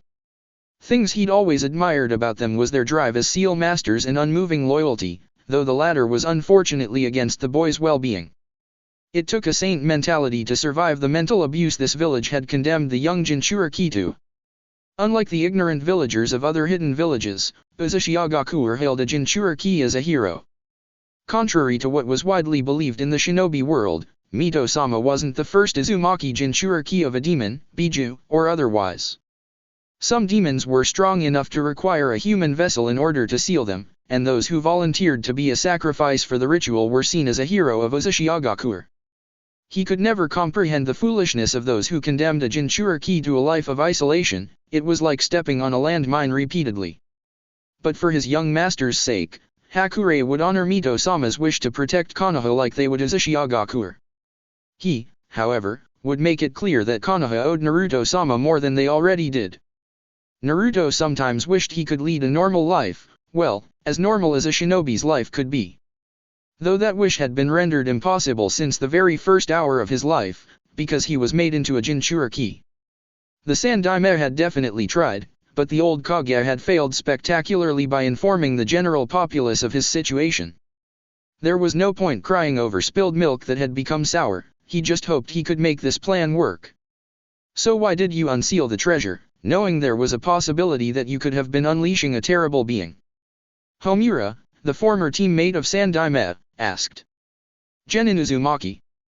Naruto took a deep breath. As written in our report, Umbu failed to catch Aizen Sasuke off guard, and he was holding Uchiha Itachi and Uchiha Shisui hostage knowing they're dear friends of mine.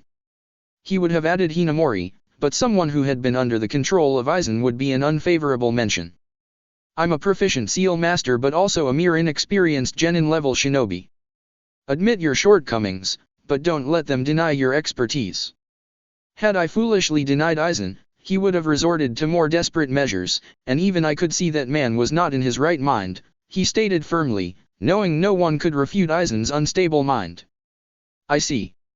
He would have killed the hostages and myself, but had the situation resorted to sacrificing ourselves to end his ambitions, I would have.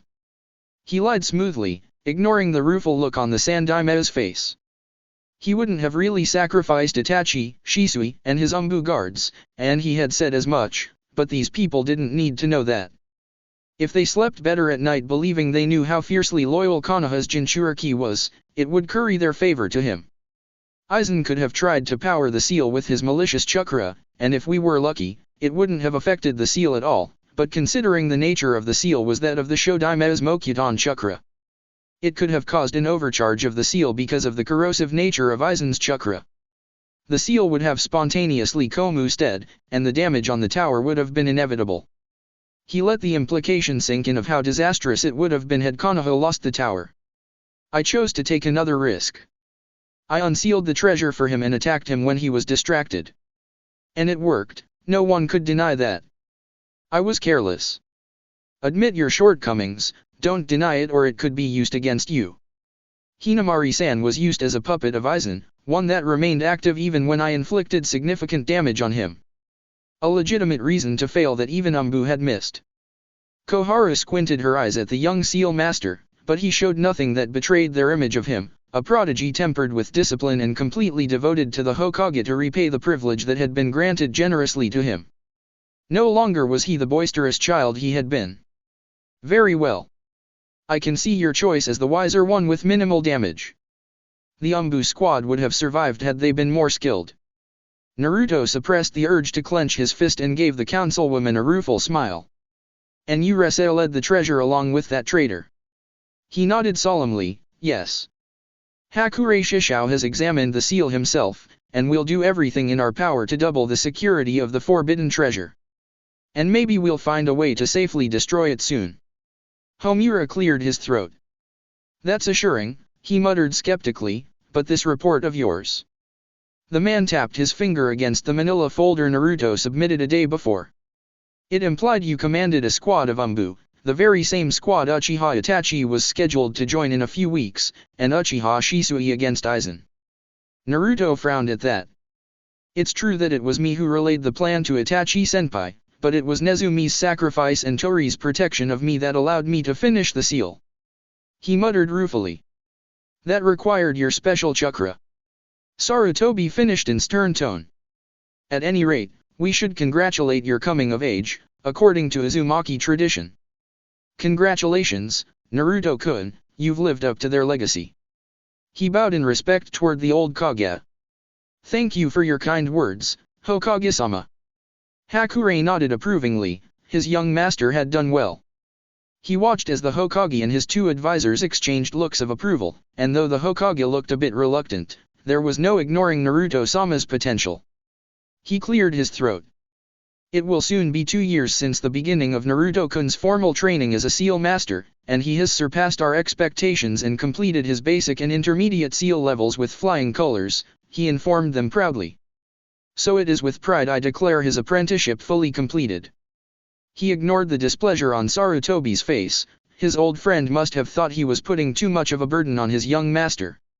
Sarutobi was wrong in that account, but he had no desire to correct the old Kage. He's a full-fledged seal master now, but of course, while he has the right to continue research on his own, I will supervise Naruto-kun whenever he needs me, he assured them cordially. At the rate he's advancing it in the art of sealing, give it 3, no, 2 years, and Naruto-kun will be ready to take an apprentice of his own. Their eyes widened at that, and Hakure let himself bask in their incredulous stare. Obviously, they knew nothing about the formal education of the sealing art. The Uzumaki clan was born for this art, and formal education only covered basic and intermediate materials. Those were usually completed in 4 years by Uzumaki clan members, and Naruto had begun that nearly 3 years ago. Hakure was well aware of how his young master abused Kage Bunshin no Jutsu in learning their arts, but he saw no reason why Naruto-sama shouldn't use every advantage he was given if the headache was worth it. Surely you jest, Yuta and Koharu accused him. Hakure shook his head. I dare not to jest about something like this, it's been this way since the founding of Uzushiagakuer. He stated firmly, leaving no room for arguments. Which leads me to my second request. He trailed off. As the leader of the sealing division, I cast my vote in favor of his promotion. They looked hesitant for a moment, but Naruto was well aware the only one who was truly hesitating to promote him was the Hokage. The old Kage was worried, and Aizen's betrayal left him guilty and wanting to refrain from putting too much burden on him by promoting him. His advisors, on the other hand, would put the good of the village before his qualms, and if anything, be relieved that Konoha was not left behind in terms of strength because of their Jinchuriki. The awakening of his special chakra would further solidify their opinions on his advancement, not to mention, Hakure would be pleased. Homura raised his right hand. I, Mito Kato Homura, approve Genin Uzumaki Naruto's promotion to Chunin. Sarutobi looked at his teammate in disbelief, but quickly turned his attention back to Koharu who followed Homura's example. I, Yuta and Koharu, approve Genin Uzumaki Naruto's promotion to Chunin. She muttered in a solemn tone. Naruto could tell his grandfather figure was inwardly bristling and disapproved sacrificing him for the good of the village even more. However, they needed to approve his promotion or else. Hokage-sama. Hakure began, and Naruto hoped Hakure could deliver what he'd asked of him perfectly, or the point of this meeting would be moot. Naruto-kun strives to be a formidable combat seal master. He gave the old Kage a curt nod, his eyes unwavering under the hardened gaze. And for that he needs field experience. I wish to help my young seal master achieve his fullest potential for the good of our village. He is young, Sarutobi stated. Hakure rolled his eyes inwardly, the old monkey was as stubborn as ever. Hatake-kun was 6 when he became a Chunin. And he couldn't claim that Naruto was different or less talented, not after Aizen's incident, Hakure thought. We're not in war now. There's no reason to push a young child into advancing so quickly, Sarutobi muttered, glaring at the old seal master. Hakure snorted inwardly. There's no reason to deny a young prodigy advancement. If anything, that's more reason to let Naruto-kun be promoted. He stated firmly. Times are peaceful. Less dangerous missions are perfect for Naruto-kun to grow at his own pace. Then he turned to the advisors, Mitoka Dodano and Yuta Dodano approve. The old Kage seemed to be firm in holding his ground, but he knew he was losing. One more push was all it needed unless he wished to be alienated. Hokage-sama. Naruto's voice broke his glaring contest with Hakure, much to his chagrin. I understand your worries about an inexperienced genin such as myself, Sarutobi flinched guiltily, however, I wish to improve as a combat seal master.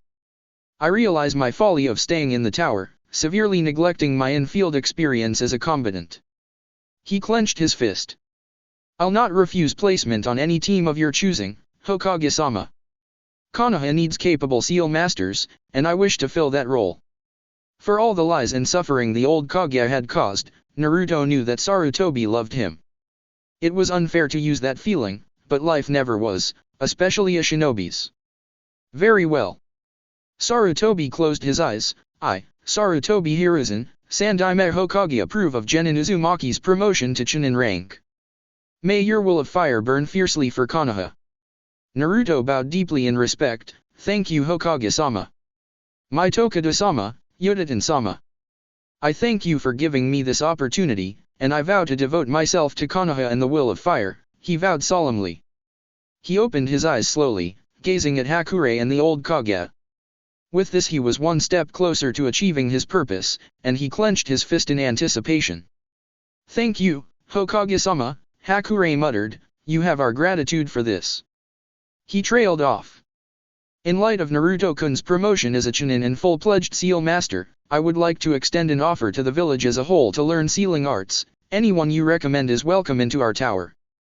Foundation subject tests are still required, but those who fail will be given supplementary lessons until they're deemed qualified to start the basic. Afterwards, if they wish to go further, they would be given a personal teacher to supervise their future research on advanced seals.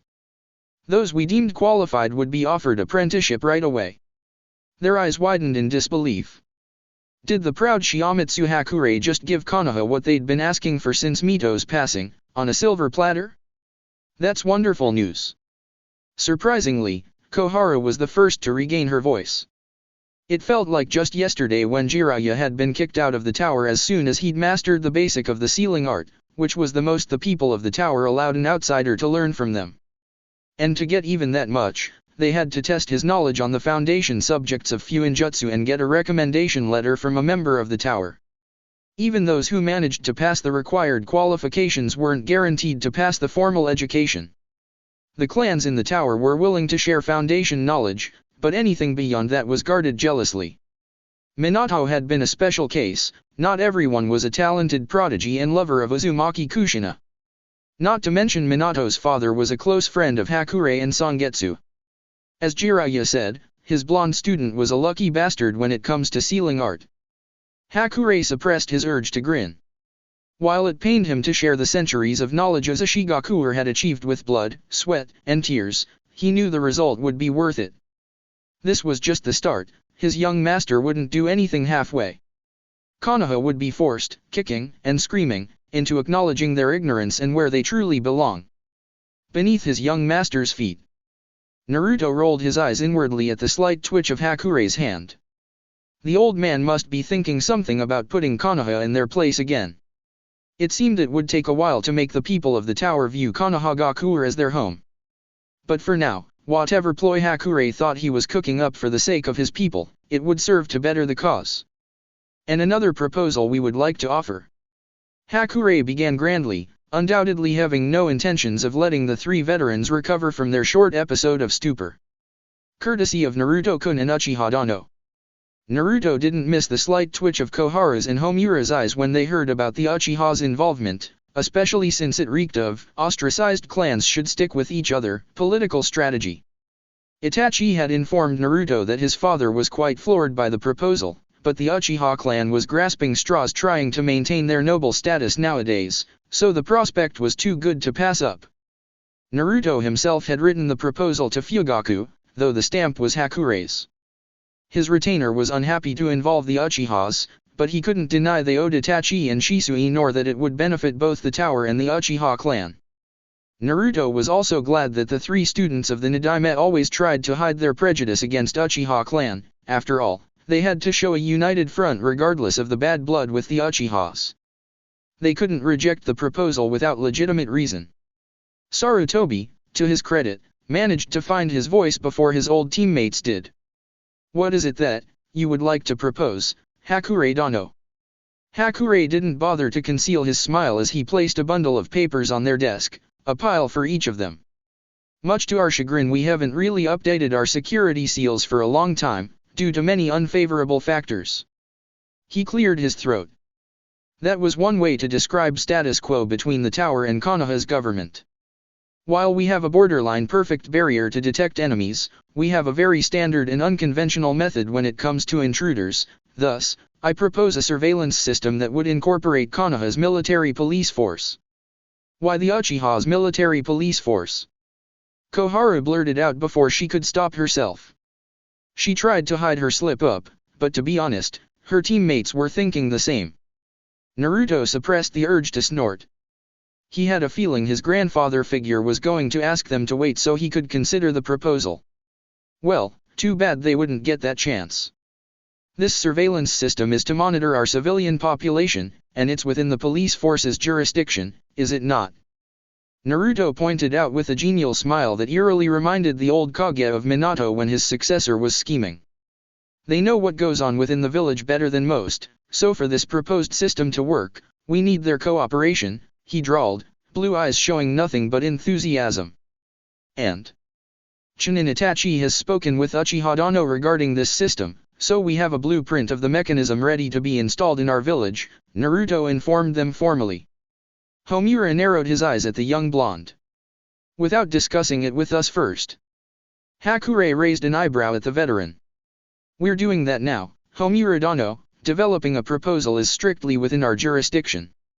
In fact, Mito-sama made it clear in her decree we're not allowed to propose an idea that's still premature. It was a lie of course, at least the part about making the seal and proposal, especially since they had just copied the ancient seal as a shiagaku were used long ago with some slight tweaking here and there. The discussion with Uchiha Dano was vital in the blueprint, so we couldn't afford to finalize it without his assistance. Hakure had to say he was impressed the Uchihas were as dedicated as the tower in their duty. They really knew Konoha's civilian population inside and out, housing, security systems, and so on. While they weren't his favorite clan, both sides had a grudging respect towards the other's professionalism. He didn't trust Fugaku fully yet, but he trusted his heir, and Itachi was very loyal to his young master. If the young man dared to betray Naruto-sama, he would deal with the Uchiha accordingly. Well then, should we discuss when to begin this project on a later date? Hakure urged them, fully enjoying their shell-shocked faces. We never agreed to this proposal, Koharu gritted out. Hakure leaned in, why not? Pray tell, Koharu Dano, is there a mistake you've spotted in our proposal? There was none of course, aside from them not trusting the Uchiha clan to manage the system, and they couldn't voice that out loud. Denying the Uchiha the right to manage it was a foolish move. Especially since said system was within Uchiha's jurisdiction, authorized by Nadime himself. Sarutobi sighed inwardly, he had nothing against this proposal to be honest. Who knew, this could probably sate the Uchiha clan's growing resentment about their lack of political prowess. It might bite them hard later, but rejecting this proposal without a sound reason would make the tower and the Uchihas more hostile. Alienating both of them would crush Konoha's inner defense, and he was well aware the boycott threat from Hakure had not been called off yet. The tower and the Uchiha clan were showing a united front, both aware that Konoha had backed them into the corner, and so were willing to work with each other. And in the middle of that was Naruto-kun, who was fond of his new family and friends. He had shown growing distrust toward Konoha's general population, and refusing this proposal would make it worse. Especially since Naruto saw nothing wrong with the proposal, technically, there was none, but politically. For a political scheme to rear its ugly head here was unfavorable for their side. Sarutobi steeled himself as he straightened his back, very well. I approve this proposal. From the corner of his eyes, he could see his old teammates' hesitation, but they all knew it would do more harm than good to reject this proposal. We'll have another meeting to discuss this matter further and to proceed with its actualization. Naruto felt like a heavy burden had just been lifted from his shoulders, and the world seemed brighter from what it was moments ago. Thank you, Hokage-sama, he breathed out in relieved voice. Sarutobi almost gasped when he saw Naruto's smile. It was a small, beautiful smile, a smile he hadn't been given since he gave Naruto the apprentice right. His heart almost stopped from the shock, but the emotion was quickly replaced with a familiar warmth. The same warmth that occurred whenever he managed to give a shred of happiness to the young Jinchuriki. Uchiha compound. Itachi had never asked for anything from his parents and had always been an obedient child who did what they asked unquestionably. He was a prodigious son befitting of the main family of the Uchiha clan. So when Itachi did ask something of them for the first time, Fugaku didn't know whether to be pleased or horrified by Itachi's request. But this was a special occasion. At first he considered giving Naruto a nice set of high-quality kunai and shuriken, but dismissed the idea the moment he remembered that the Shiamatsu was a clan of blacksmith. There was no way he could get some with higher quality in the market than theirs. While Itachi would never admitted it, he was well aware there was some sort of rivalry between him and Shisui with the Shiamatsu siblings when it came to Naruto. He wanted to give his best friend a memorable present, especially since this was the first time Naruto had celebrated his birthday. The last few days had been hectic, but thanks to Naruto's quick wit, they'd managed to avoid a civil war, while pocketing a favor from his clan no less. His parents had been in a very good mood since then, and it was the perfect opportunity for him to ask for their assistance. Do we have anything that belonged to the Yondaime or Kushina-san that could be given to Naruto-kun? Fugaku repeated his son's request. Itachi nodded. Yes, I wish to give him something from them. I assure you that Naruto-kun isn't asking for this personally. Itachi clenched his fist. It's just, I want him to have something to hold on to. What you can tell me about the Yondaime and a redhead named Kushina? Naruto asked one afternoon while sitting on a branch of Yujo no Ki. Itachi stiffened and looked at Naruto, eyes wide. Naruto shook his head. You don't have to tell me anything, he smiled sadly before sighing. This secrecy law really sucks. Just keep it a secret I ever asked. Itachi cut him off with, the Yondaime was a calm, collected, and perceptive shinobi. Naruto stared at him in shock, and for the first time since he met the blonde child, Itachi saw under his calm mask of a prodigal seal master. He was known for his unbeatable determination and unbelievable drive, something I believe he has passed on to. Naruto shook his head again. You should stop there, Itachi. You'll get in trouble if you continue, he warned the Uchiha Scion. But more than anything, Itachi continued, he deeply cared for and loved his family. The onyx-eyed youth smiled sadly. When I was 4, I remember seeing him tackle my father because he was so happy about a new addition to his family. Is that so? Naruto muttered, tears starting to pool in the corner of his blue eyes. Kushina-san was a friend of my mother. She was renowned for her beauty and prowess as a kunoichi. My mother said she had a temper and was fearless, so it was a big surprise to see Kushina-san worried about labor pains like most women. Itachi took a deep breath. She was very kind, and I'm sure she would be a loving mother. Naruto smiled at that. I think you can stop now. He looked as though he was barely holding back tears. You've told me enough. I'm sorry to have troubled you with such a selfish question. It's not. I think it is, Naruto corrected. It's troubling, isn't it? If you continue I'll be too greedy for my own good, he muttered, wiping his tears away and slapping both of his cheeks until they reddened. Okay. Break's over. Let's get back to training. And with that, the Jinchuriki sprinted to the nearest clearing to do just that. Very well. Itachi blinked owlishly at his father. He had been expecting his father to refuse, and then for his mother to attempt to persuade him. Fugaku nodded. We happen to have something that was given to us, that I'm sure is inconspicuous enough to be given to the child. Mikoto eyed her husband in shock. Dear, could it be you're thinking of that? She asked in disbelief. Fugaku nodded. Yes, that. You can't be serious. She looked horrified by the idea. That's not something you'd give a child. Fugaku shrugged. Do you have a better idea, because a photo album is definitely out. Mikoto looked disheartened. So are other obvious things, like Minato's special kunai. To-san, Ka-san. Itachi called to get their attention. I assure you he'll treasure anything you can give, he has nothing from his parents. Aside from the demon in his gut which Naruto could fortunately call a friend. He bears so many burdens and has received nothing in return. Fugaku and Mikoto looked at each other. Very well. Mikoto said, giving in as she and her husband stood up from their seiza. I will fetch it for you, just don't freak out when I tell you what it is, she muttered with a sigh. 5 minutes later Itachi stared at the thing his mother gave to him. No wonder his mother thought it was an inappropriate gift for a child. But then again, it was the thought that mattered, right? Fugaku cleared his throat as he re-entered the room. The clan head handed over a book titled The Tale of the Utterly Gutsy Shinobi to his son, who accepted the book with a puzzled look. This is something I forgot to return to a certain blonde idiot. Give it to his next of kin. Itachi nodded, a small smile on his lips. Of course. To-san. Also. Fugaku trailed off uncomfortably. Yes. I think your mother should tell you the details of what she was going to give to you, Fugaku muttered forlornly. The next day. It was a beautiful bird mask with a white base, red and black markings adorning it. However, unlike a normal mask, it only covered half of his face, from his nose up. Together with the mask was a custom-made headband made of black cloth with a red Konoha symbol. It covered his neck, chin, and half of his cheek. When worn together with the mask, only his mouth and a small part of his cheek could be seen.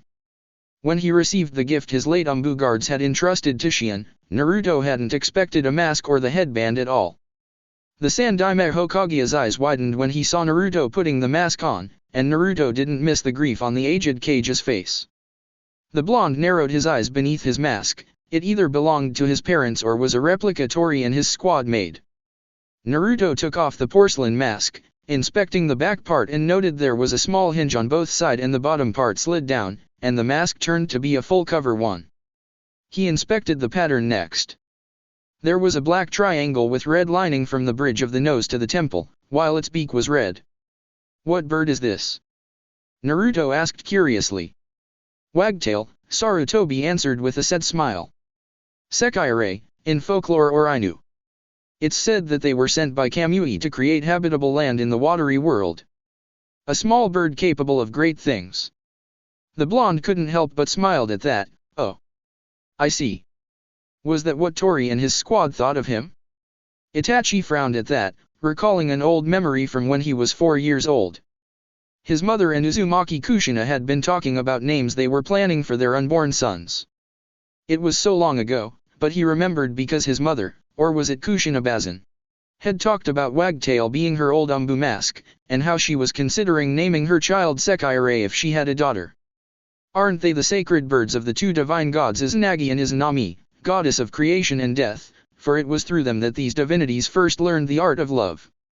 Itachi blurted out. Naruto and Shisui went wide-eyed, while Sandaime coughed. Love. Naruto sputtered in disbelief.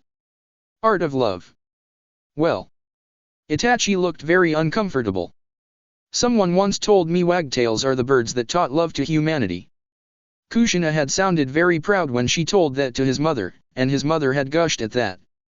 Naruto heard Kurama snort at that and say something along lines of how humanity was pathetic if they were taught how to love by insectivorous birds. Oh. Now he could guess whose mask it was, or at least where Tori and his squad had gotten the idea from. It's Shinto mythology. Itachi shrugged. Then Naruto turned to the Sandaime Hokage. Ji-chan, is the Ainu's myth right? The aged Kage smiled at that. Ah yes, according to the Ainu clan. They were both very knowledgeable, and sometimes he wondered how the two prodigies managed to squeeze time to broaden their horizon with their already busy schedules. Shisui grinned from ear to ear as he slung his right arm around Naruto's shoulder. Wow, so, the mask represents a lot of meaning. Don't you dare make a crack out of it, Naruto hissed into his ear. Shisui grinned at that. Oh, of course not. Ha ha ha. Naruto turned his attention to the pile of presents he received, and to be honest, he was almost teary-eyed at the mere sight of it, but he wouldn't hear the end of it from Shisui if he dared to cry. It was the first time in his life he'd seen presents piling like this for him. Normally, he only received a couple of gifts from the Sandaime and his Umbu guards, while Ichiraku gave him free meal coupons. Sandaime had given him a high-quality weapon pouch and kunai holster this year, and the Shiamatsus had given him a complete set of brushes, which were undoubtedly pricey judging from the ornamented box. Yuzuriha and Takuza were, thankfully, considerate enough to add a brush hanger made of bamboo and a brush carrier made of durable black cloth he could wrap around his thigh like a kunai holster. Other seal masters had gifted him with seal supplies they made personally, shinobi standard undershirts, sweets, or plants. The latter was very appreciated, although Hakure was torn between being amused and exasperated that the rooftop of their tower resembled a jungle rather than a rooftop from afar. Shisui had given him a hug, much to his chagrin, before shoving a neatly wrapped present at his chest. Naruto had been really wary of Shisui's grin, as it made it seem whatever was inside was probably one hell of joke. And Itachi. He had to wonder what the Uchiha heir had gotten. Itachi had gone through the trouble of arriving 1 hour early, only to pass the neatly wrapped gift to him as though it was some sort of secret forbidden scroll. He had then proceeded to tell him that he should keep it a secret if possible, with a weird look on his face as he glanced back at the present. What had Itachi gotten into for this secret present? The cake, thankfully, was edible and was presentable, too, though Naruto suspected Shion had had a hand in helping Uzumaki and Takuza. It was a mystery how they were skilled seal masters and decent cooks, yet for some reason, oven and cream pipes never agreed with them. He had taken a few peeks at their experimental cakes, and some looked like charred coals, while the frosting looked like froth rather than cream. A few had also looked a bit demented with bloody fingerprints all over them. He had resigned himself to eating whatever they produced on this day as he was confident that Kurama could prevent the worst. Fortunately, his fear was unfounded since Shion definitely wouldn't let his cousins attempt to poison their young master, in his birthday at least. Naruto sighed as he took a plate of makamachi from the buffet table, then handed it to Itachi. "Eat up, I won't bug you about unhealthy sugar intake today." Itachi blinked olishly at that. "Thanks." Sandaime raised a graying eyebrow at that, while Shisui laughed in the background. A few hours later, after most of the guests went home, Naruto began to unseal presents he hadn't unwrapped yet. In total he had about 15 as some seal masters had pitched to get a single present, which was why the number of gifts didn't add up to the number of guests. Naruto opened Shisui's present that was wrapped in a blue cloth like some sort of bento, and when he held it up, the present was pretty heavy. He slowly untied the knot, his eyes widening when he saw a pair of geta.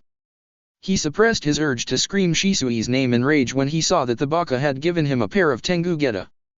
The elevated wooden base was 20 centimeters thick.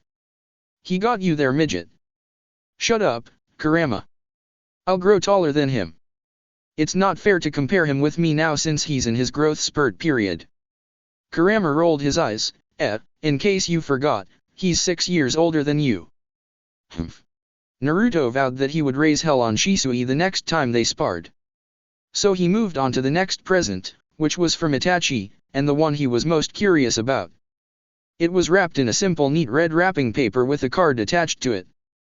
Since this was Uchiha Itachi, the card only had "Happy Birthday" and his name written on it. Then again, he had already received too many sappy congratulation cards from his subordinates. He unwrapped it carefully, cutting the perfectly lined tape with scissors. Trust Itachi to be a neat freak. Inside was a small brown box that encased the present that Naruto opened. He blinked in confusion when he saw a book titled The Tale of Utterly Gutsy Ninja, which was not a weird present from one bookworm to another, but the other present tipped him off. It was a small, orange brocade bag with red Uzumaki swirls embroidered on the front part. It took 3 seconds for his brain to register it as an omamari, Japanese charm, and that Itachi had given him a well-wishing gift. Was it common to give this as a birthday present? He wondered as he took the charm out of the box, feeling what was contained inside. He frowned when the tip of fingers felt the contents, something like a bundle of threads and something rectangular made of hardwood. He flipped the omamari so he could see the backpack and froze when he saw the word that was embroidered with red thread on it. Enmu's Yubi, acquisition of a mate in marriage. Heh. His brain tried to process that not only had Itachi given him a charm, it was charm for romance. It took a full minute for his brain to reboot. "I think I've seen that thing before somewhere," Kurama muttered in the back of his mind. "Aha. Kushina gave that to one of her Uchiha friends years ago. Engagement present or something, ha ha ha. Ka-sans. What's inside?" He knew it was inadvisable to take a peek on an omamari's content, but he had a feeling whatever was inside was meant to be taken out of the brocade bag. He carefully loosened the rope that tied it, using his forefinger and middle finger to pick up the object. His eyes widened when he saw a small framed photo, a picture from his dream. His father was smiling as he hugged his pregnant mother who sat on a chair, caressing his father's hair fondly. "This is... Ho! How daring of them!" Kurama was mildly impressed. Those Uchiha could get in trouble with the Sandaime if the old Kage found out. Naruto trembled as his shaking finger traced the photo, a portrait of his family. One that even had him in it, never mind he was still in his mother's womb.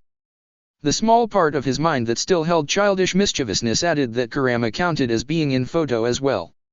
It took him only a few minutes to snap out of his musings, because beneath his happiness, fear and anxiety started to surface. If this photo was discovered by someone, there would trouble, more so for Itachi. He quickly put the photo back inside the brocade bag, albeit reluctantly. He'd have all the time in the world to look at it later once he created a good seal to secure it. His mind browsed through all the genjutsu, security, and durability seals he could use. Kurama rolled his eyes at the whirlwind of thoughts. "Stop before you fry your brain." Naruto ignored Kurama's grumbling, and as he put the photo back, his fingers brushed something smooth with a thread-like texture. He carefully pulled it out, blinking owlishly at the content. Suddenly, Itachi's disconcerted face made a lot of sense. His friend had just had his first taste of culture shock. Well, he'd made it up to Itachi somehow. His eyes were drawn to the Tengu Geta Shisui had given him, and in spite of his maturity, Naruto still had the curiosity of an 8-year-old boy. And since nobody was looking, Kurama aside of course, he put the Geta on. Standing at his full height, he began walking around in his living room, staggering a bit as he came to a conclusion. Maybe I shouldn't kill Shisui for this joke, in fact. I owe him one, he muttered thoughtfully. He'd have a full day tomorrow to practice wearing these things by himself, because Itachi and Shisui had a family gathering tomorrow if he recalled correctly. Now, if only he could figure out a nice sound-absorbing seal to reduce the clap-clop sound or learn how to walk silently on these Geta, they would be perfect. That night, for the first time since Aizen killed his Umbu guards and broke Hinamari's mind, Naruto had a deep and dreamless sleep. That's it for part 3. Thank you for watching and see you on the next video.